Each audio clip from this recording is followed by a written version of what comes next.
Numbers chapter 9. The Lord spoke to Moses in the desert of Sinai in the first month of the second year after they came out of Egypt. He said, "Have the Israelites celebrate the Passover at the appointed time. Celebrate it at the appointed time, at twilight on the 14th day of this month, in accordance with all its rules and regulations."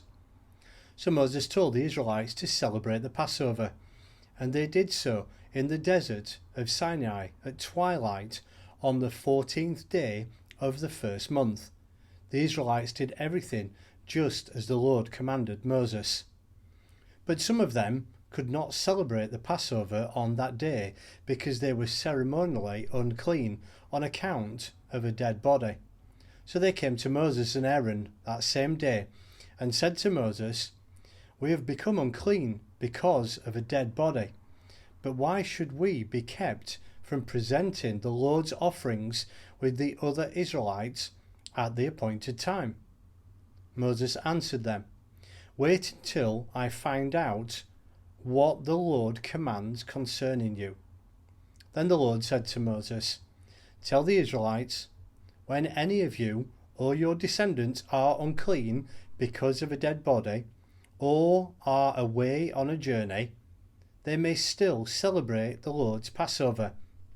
They are to celebrate it on the 14th day of the second month at twilight. They are to eat the lamb together with unleavened bread and bitter herbs. They must not leave any of it till morning, or break any of its bones.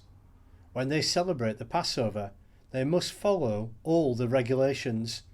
But if a man who is ceremonially clean and not on a journey fails to celebrate the Passover, that person must be cut off from his people because he did not present the Lord's offering at the appointed time.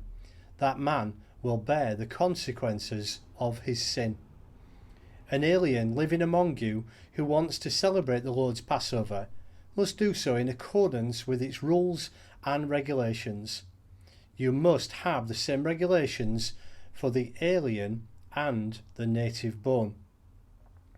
On the day the tabernacle, the tent of the testimony was set up, the cloud covered it. From evening till morning, the cloud above the tabernacle looked like fire. This is how it continued to be. The cloud covered it, and at night it looked like fire. Whenever the cloud lifted from above the tent, the Israelites set out. Wherever the cloud settled, the Israelites encamped. At the Lord's command, the Israelites set out, and at his command, they encamped.